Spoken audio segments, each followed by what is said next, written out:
아주 많은 사건들 중에서 어릴 적부터 우리가 제일 많이 들어왔고 들을 때마다 참 신나는 그런 사건이 오늘 본문의 다윗과 골리앗의 싸움에 관한 이야기입니다.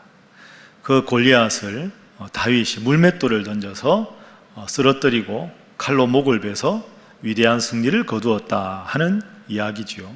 여기서 다윗이 골리앗을 무찌른 가장 중요한 무기는 물맷돌입니다. 물맷돌. 다윗의 물맷돌. 그래서 오늘 이 시간에는 우리가 잘 아는 이 사건에서 물맷돌이 어떤 의미가 있는지 이 물맷돌의 교훈을 중심으로 말씀을 살펴보도록 하겠습니다. 자, 제일 먼저 물맷돌이 뭐냐? 한번 따라해 보겠습니다. 내가 제일 잘할 수 있는 것이 물맷돌이다. 그렇습니다. 내가 제일 자신 있게 잘할 수 있는 그게 물맷돌입니다. 오늘 본문을 앞부분부터 자세히 읽어보면 다윗이 처음부터 블레셋과 전쟁에 참전하기 위해서 전쟁터에 나간 게 아닙니다. 다윗의 아버지가 이새였죠. 이새에게는 8명의 아들이 있었는데 막내 아들이 이 다윗입니다. 그 당시에 전통에 의하면 남자가 만 20세가 넘으면 전쟁터에 용사로 참전하게 되어 있습니다. 그래서 이새의 아들 중에서 큰 아들부터 셋째 아들까지, 첫째부터 셋째까지가 전쟁터에 갔습니다. 아버지 이새 입장에서는 걱정이 되는 거죠. 아들이 셋이 갔는데 전쟁터에서 잘 지내나, 건강한가, 불안한 겁니다. 그러니까 막내 아들 다윗을 불러다가 야, 너희 형 셋이나 전쟁터에 가 있으니 먹을 거 좀 챙겨줄 테니까 가서 형들 잘 지내는지 좀 안부를 살피고 나에게 와서 보고를 해다오. 다윗이 예 아버지 알겠습니다. 아버지 명령이니 순종하겠습니다 하고 전쟁터에 간 겁니다. 전쟁터에 가니까 이상한 거죠. 막 치열하게 전투가 일어나는 것도 아니고 이스라엘 군대 사기가 완전히 땅에 떨어진 겁니다. 왜? 가만히 살펴보니까 블레셋 장군 골리앗이 나와서 쩌렁쩌렁하게 조롱하는데 아무도 이스라엘 군대는 대항할 사람이 없었던 거죠. 이걸 보고 어린 다윗이, 왜 어립니까? 여러분 생각해 보십시오. 20살 이상 갔으면 넷째부터 7째까지 형들이 있을 거 아닙니까? 그러면 다윗의 이 당시 나이는 많이 잡아야 15입니다. 아니 왜 이러고 있습니까? 골리앗에 대항할 사람이 없단다. 그 이야기를 들은 거죠. 하나님 잘 믿는 다윗이 사울 왕에게 가서 보고를 합니다. 뭐라고 보고합니까? 자, 32절 말씀입니다. 32절 보면 주의 종이 가서 저 블레셋 사람과 싸우리이다. 제가 한번 싸워보겠습니다. 이스라엘 군대는 사기가 올라가겠죠. 야, 드디어 우리에게도 골리앗의 대항마가 나왔다. 그리고 기대하고 다윗을 딱 보니까 아이입니다. 10대 청소년, 얼굴이 볼고래한 청소년입니다. 용사가 아닙니다. 사울왕이 잔뜩 기대했다가 그 다윗이 어린 걸 보고 33절에 이렇게 말합니다. 33절 말씀에 보면 너는 소년이다. 골리앗은 어릴 때부터 용사다. 야, 너 참 용기는 가상한데 너는 안 된다. 너는 소년인데 어떻게 골리앗과 대항한단 말이냐? 안 된다. 이렇게 거절을 합니다. 그런데 이 다윗이 물러서지 않습니다. 계속해서 나가겠다고 강하게 주장합니다. 자, 그러니까 할 수 없이 사울이 좋다. 그럼 나가라. 그런데 어떻게 이스라엘의 대표 선수로 나가는데 그냥 가겠느냐? 내 갑옷을 입어라. 38절에 보면 사울 왕이 자신의 군복, 그 다음에 노투구, 그리고 갑옷을 다윗에게 입혀줍니다. 근데 문제는 사울 왕은 다른 사람보다 어깨 위가 하나 더 있다, 이런 기록이 나옵니다. 키가 아주 큰 사람인데 다윗은 조그마한 소년 아닙니까? 안 맞습니다. 그래서 39절 말씀에 보면 다윗이 죄송한데 이 갑옷 너무 크고 저한테 익숙하지 않습니다. 이 갑옷 입고 못 가겠습니다 하고는 갑옷을 벗습니다. 그러니까 평상복 그대로 나가는 거죠. 뭐가 있습니까? 중요한 무기가 있습니다. 그게 바로 물맷돌입니다. 자, 40절 말씀 우리 함께 읽어보겠습니다. 시작. 손에 막대기를 가지고 시내에서 매끄러운 돌 5을 골라서 자기 목자의 제구 곧 주머니에 넣고 손에 물매를 가지고 블레셋 사람에게로 나아가니라. 아멘. 여러분 잘 생각해 보십시오. 전쟁터에 나가는 용사에게는 갑옷이 기본입니다. 그러나 갑옷이 중요하지만 자기에게 불편하다면 기본인 갑옷이 거추장스러울 뿐입니다. 그걸 과감하게 벗었습니다. 한 가지만 준비했습니다. 물맷돌. 왜 물맷돌일까요? 제일 자신이 있으니까. 나는 이 물맷돌만 있으면 된다. 제일 잘하는 것, 제일 자신 있는 것, 이거 하나 들고 골리앗에게 나간 겁니다. 여러분, 물맷돌은 특별한 게 아닙니다. 본인이 제일 기쁘게 자신 있게 할 수 있는 그게 물맷돌입니다. 자, 물맷돌을 가지고 골리앗을 향해 나가지요. 48절 말씀을 보십시오. 블레셋 사람이 일어나 다윗에게로 마주 가까이 올 때 다윗이 골리앗을 향해서 빨리 달립니다. 그리고 49절 함께 읽어봅니다. 시작. 손을 주머니에 넣어 돌을 가지고 물매로 던져 블레셋 사람의 이마를 치매 돌이 그의 이마에 박히니 땅에 엎드러지니라. 아멘. 물맷돌을 달리면서 치니까 이마에 딱 박혀서 쓰러지고 칼로 목을 베서 다윗이 이기고 이스라엘이 이깁니다. 물맷돌입니다. 제일 잘할 수 있는 물맷돌로 다윗이 승리한 겁니다. 여러분에게 묻습니다. 여러분에게 물맷돌이 있습니까? 우리 인생에서 크고 작은 문제, 크고 작은 골리앗을 만날 때가 있습니다. 코로나 상황에서 여러분이 도저히 내 힘으로 능력이 부족이다 생각하는 골리앗과 같은 문제 앞에 서 있을 수도 있을 겁니다. 그러나 다윗은 제일 잘할 수 있는 물맷돌이 있었기에 골리앗을 무너뜨릴 수가 있었던 거죠. 여러분에게 물맷돌은 무엇입니까?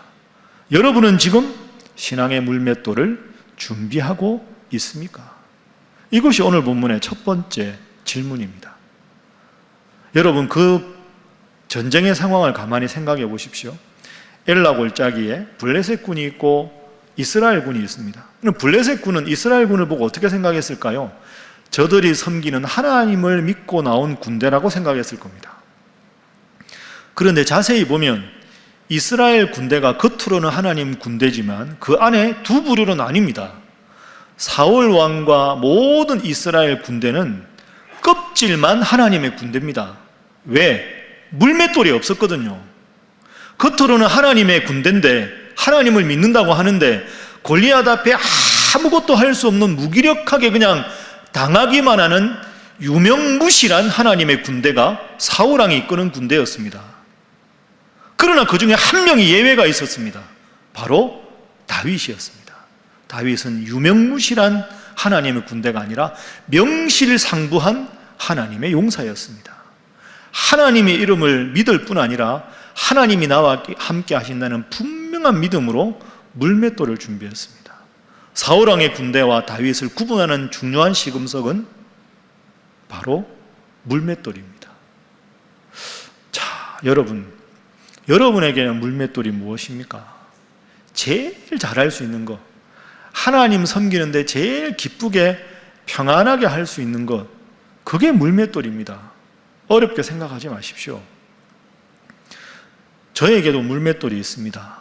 저에게는 새벽 시간 하나님 앞에 말씀을 읽고 기도하는 그것이 저에게는 신앙의 물맷돌입니다. 여러분도 다 있으실 겁니다. 혼자 있는 시간에 말씀을 차분하게 코로나 선국에서 말씀 쓰게 하는 게 너무 행복하다. 그러면 그게 여러분에게 물맷돌이 되는 것이고, 나는 다른 것보다 그냥 조용하게 큐티하는 게 좋으면 그게 물맷돌인 거고, 아니면 하나님 앞에 찬양 듣고 늘 찬송 부르는 게 물맷돌일 수도 있습니다. 다른 사람 보기에 좋은 게 아니고요, 여러분이 제일 기쁘게 행복하게 하나님을 만날 수 있는 물맷돌을 준비하십시오. 그 물맷돌이 있어야 골리앗과 같은 문제를 해결할 수가 있는 거죠. 내가 가장 기쁘게, 내가 가장 자신 있게 하나님 앞에 나갈 수 있는 물맷돌 잘 준비하셔서 골리앗과 같은 어려운 모든 문제를 온전히 극복하는 우리 사랑하는 신일의 모든 성도들이 되시기를 주님 이름으로 축복합니다. 물맷돌에 관한 두 번째 교훈이 있습니다. 한번 따라해 보시죠. 평소 실력이 진짜 실력이다. 그렇습니다. 평소에 하는 실력이 진짜 실력입니다.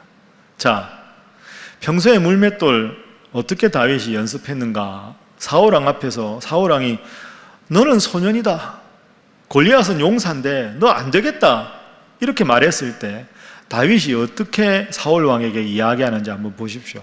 자, 34절부터 36절에 다윗이 이렇게 말합니다.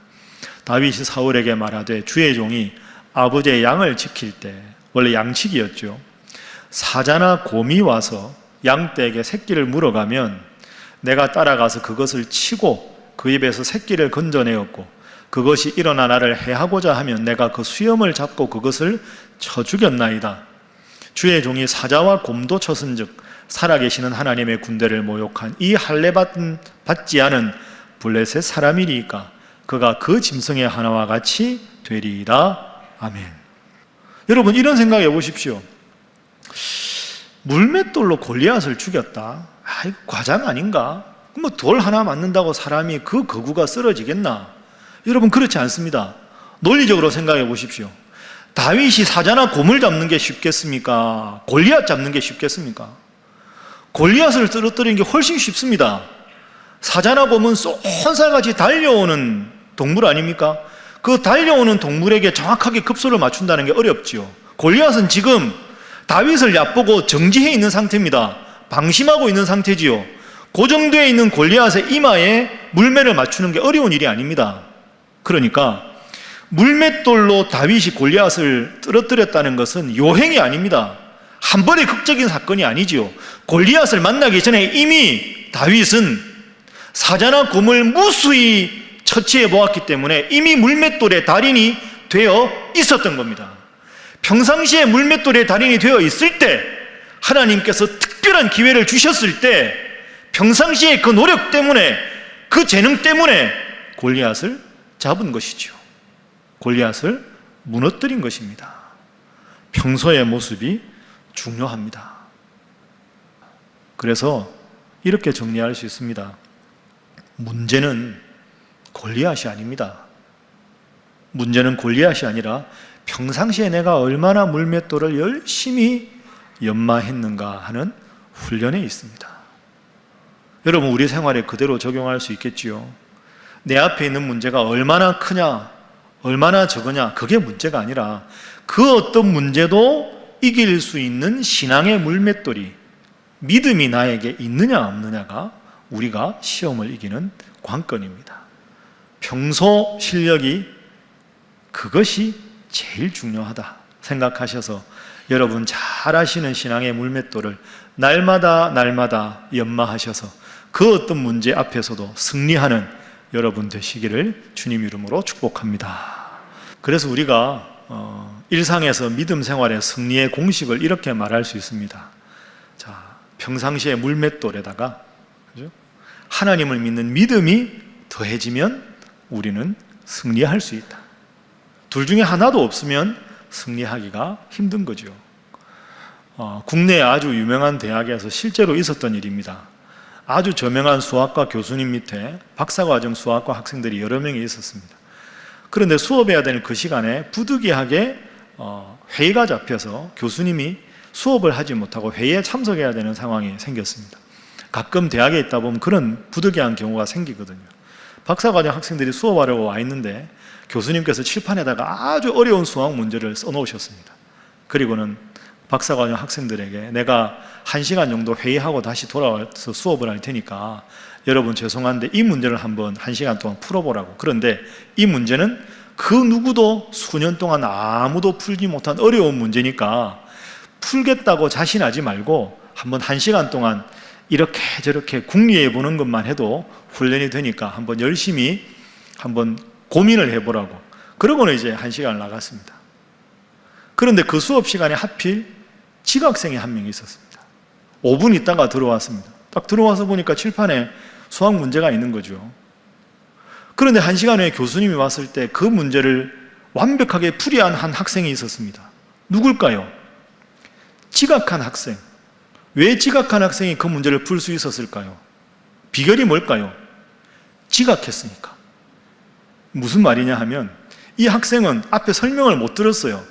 이 문제는 못 푸는 문제다. 이 문제는 노력해봐야 안 되는 문제다. 그 설명을 못 들었어요. 그리고 들어오니까 칠판에 문제가 있으니까 이거 교수님이 풀라고 줬나 보다 하고 선입관 없이 풀다 보니까 풀린 거죠. 여러분, 이게 아주 중요합니다. 상상해 보십시오.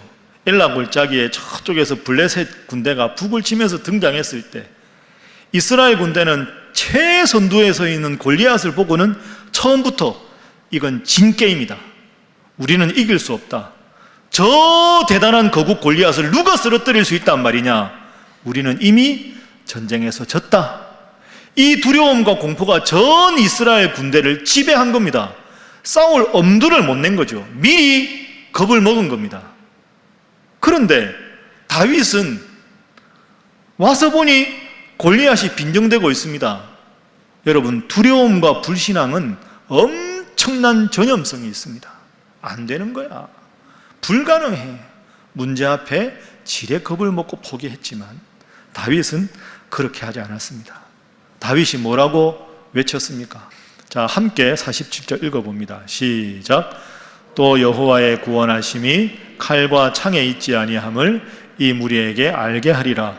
전쟁은 여호와께 속한 것인즉 그가 너희를 우리 손에 넘기시리라. 아멘. 한번 따라해 봅니다. 전쟁은 여호와께 속한 것인즉. 여러분 믿습니까? 그러니까 다윗은 믿음이 있었습니다. 하나님께서 나와 함께 하신다. 이 믿음을 딱 가지고 그 다음에 제일 잘할 수 있는 물맷돌이 결합됐을 때 골리앗을 이겼습니다. 여러분도 하나님 향한 믿음, 평상시에 잘하는 것을 열심히 물맷돌을 연마하셔서 항상 인생에서 승리하는 복된 인생 되시기를 주님 이름으로 축복합니다. 자, 설교 마치면서 제가 이 설교를 준비하면서 문득 이런 생각이 들었습니다. 여러분 각자도 신앙의 물맷돌을 잘 준비해야 하는데 우리 신일교회 물맷돌은 뭘까? 여러분, 교회가 다 같은 교회 같지만 교회마다 독특한 특색이 있지 않습니까? 여러분 친구분 중에서 다른 교회 다니는 분들이 신일교회는 제일 중요한 특색이 뭐가 있어요?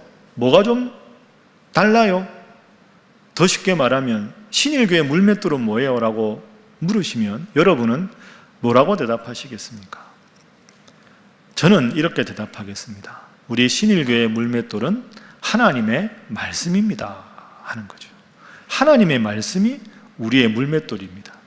여러분, 이 말씀은 말씀만 중요하고 기도나 예배나 전도가 중요하지 않다는 게 아닙니다. 하나님 제일 기쁜 시간이, 기뻐하는 시간이 지금 예배 드리는 시간이죠. 그러나 우리가 예배 끝나면 거친 세상 속에서 수많은 골리앗을 대해야 합니다. 무엇으로 이길 수 있겠습니까? 항상 말씀 붙잡고 기도하고 말씀의 지혜를 얻어야 우리가 인생의 골리앗을 무너뜨릴 수가 있는 것이죠. 그래서 제가 부임하고 여러분들과 늘 말씀 나누지만 우리 교회 제일 중요한 목표는 건강한 교회, 행복한 성도입니다. 교회가 말씀으로 건강해지면 하나님이 우리에게 행복을 선물로 주신다. 건강한 교회가 되면 행복한 성도가 된다. 어떻게 건강한 교회를 이룰 것인가? 두 가지가 있다. 매일 3년의 성경을 일동하는 말씀과 함께 붙잡고 또 한편으로는 말씀 속으로를 통해서 신앙의 토대를 붙잡고 말씀과 함께 말씀 속으로, 이 두 가지의 공통 단어가 말씀입니다. 하나님의 말씀 위에 바로 서 있는 교회, 그게 중요한 거죠. 지금 한국교회 위상이 추락하고 복음의 능력이 점점 약화된다고 해도 우리 신일교회가 말씀을 분명히 붙잡으면 여러분들 한 분 한 분이 말씀 위에 서 있으면 하나님께서 우리 교회에 부흥시켜 주시고 여러분의 인생에 큰 복 주시기를 우리 모두가 믿고 나아갈 수 있는 믿음의 사람 다 될 수 있기를 주님 이름으로 축복합니다. 말씀이 중요하다. 혹시 이런 생각 안 해보십니까? 그래도 좀 구체적인 게 있으면 좋지 않나? 교인이 몇 년 안에 몇 천 명, 선교 몇 개국에 몇 명 파송, 지역교회 몇 개 개척, 좀 손에 잡히는 다 그게 있으면 훨씬 더 동기부여가 될 텐데 너무 말씀, 기도 이런 본질적인 것만 좀 강조하는 것 아닌가? 아닙니다, 여러분. 성경의 그 어떤 교회를 보십시오. 뭔가 목표를 숫자로 정확하게 정해놓고 그 목표를 달성하려고 노력한 교회가 성경 전체 하나도 없습니다. 이게 성경의 원리입니다. 성경은 하나님 앞에서 바로 서면 교회가 부흥하는 건 선물이지 교회 부흥이 우리의 목표일 수는 없다는 거죠. 여러분, 지금 이제 예배 끝나면 점심 식사하실 거 아닙니까? 코로나 때문에 교회에서는 안 드셔도 다 댁에 가서 식사하실 텐데요. 밥을 예를 한번 들어볼까요? 제가 한 두어 달 전에 한번 말씀드린 대로 우리는 늘 밥을 먹습니다. 제가 결혼하고 지금까지 집밥 먹은 게 대충 계산해 보니까 2만 번이 넘습니다. 제가 어제 아침에 뭘 먹었는지 기억이 잘 안 납니다. 어제 점심에 제가 뭘 먹었나? 교회에서 먹었군요. 토요일이니까. 어제 저녁에 기억이 잘 안 납니다. 저만 그런 게 아니라 대부분 남자분들은 기억이 잘 안 나실 겁니다. 먹었다는 사실은 있는데 뭘 먹었는지는 별로 기억이 안 납니다. 2만 끼 넘게 먹었는데 딱 기억에 나는 게 별로 없습니다. 권사님들은, 여집사님들은 식사를 준비하는 입장이니까 잘 아시겠죠. 집밥은 2만 끼를 넘게 먹었는데도 기억나는 집밥이 없고요. 그런데 재밌는 건 외식한 건 기억이 납니다. 아주 좋은 음식을 좋은 레스토랑 같은 데서 먹은 건 언제 어디서 누구와 먹었는지는 기억이 납니다. 그런데 여기서 우리들 각자의 건강의 비결은 그 화려한 외식에 있지 않습니다. 외식은 어디까지나 가끔 하는 별식입니다. 우리의 건강의 비결은 집밥에 있습니다. 뭘 먹었는지 기억도 잘 안 나지만 그 집밥 때문에 우리가 건강한 거죠. 신앙생활도 똑같습니다. 우리가 매일 말씀과 함께로 새벽 기도해야 하고, 말씀을 기록하고, 말씀 붙잡고 기도하고, 말씀대로 실천하고 노력하고, 어제 무슨 말씀을 읽었는지도 기억이 안 나고, 1년 전에 은혜 받은 말씀이 뭔지도 기억이 안 나고, 수없이 받은 설교, 수없이 들었던 하나님 말씀이 좀 기억이 안 나는 것 같지만, 그것이 집밥처럼 여러분의 신앙의 기초 체력을 든든하게 해서 지금 여러분의 이 모습이 될 수 있었던 것이 그 집밥 같은 말씀 때문인 줄로 믿습니다. 그래서 우리가 늘 하나님 말씀을 듣고 마음에 새기고 기도해야 될 이유가 여기 있는 겁니다. 이 전투가 이제 다 끝난 다음에 이제 이스라엘로 다윗이 돌아갔을 때 전국에 소문이 납니다. 다윗은 정말로 위대한 장군이다. 골리앗을 무너뜨렸다. 골리앗을 무너뜨린 다윗이여 대단한 장군이다. 모두가 골리앗을 무너뜨렸다고 다윗을 칭찬합니다. 여러분, 이 생각해 보십시오. 마지막으로 다윗은 기뻤을까요? 다윗은 그걸 자랑스럽게 생각했을까요? 내가 골리앗을 이겼다. 저는 그렇게 생각하지 않습니다. 다윗은 골리앗을 무너뜨린 것이 다윗에게 그렇게 큰 일이 아닙니다. 왜? 하나님께서 자신을 통해서 골리앗과 싸워주셨기 때문에. 다른 사람들 눈에 보기에는 골리앗과 다윗의 싸움이었지만 다윗의 안목에서는 골리앗과 자기의 싸움이 아니라 자기를 통해 역사하시는 하나님의 싸움이었습니다. 골리앗과 하나님이 싸우면 당연히 하나님이 승리를 주시는 거죠. 나는 도구로 쓰인 것에 불과하다. 이것이 다윗이었습니다. 그게 다윗의 믿음입니다. 말씀을 정리하겠습니다. 내일부터 또 대면 예배를 못한다고 하고 코로나19 환자들이 점점 더 많아지고 있고 우리의 삶은 회복보다는 다시 답답한 절망 속으로 나락으로 떨어지는 것 같습니다. 그러나 문제보다 크신 하나님, 그 어떤 환경에서도 우리를 지키시는 하나님, 다윗과 함께 하신 하나님, 그 믿음 붙잡고 이럴 때일수록 평상시에 물맷돌 잘 연마하셔서 믿음과 신앙의 물맷돌로 더 승리하시고 더 강건해지셔서 이 예배당에 다시 예배하는 날 하나님 앞에 더 복받은 여러분의 모습으로 다시 뵐 수 있기를 주님 이름으로 축복합니다.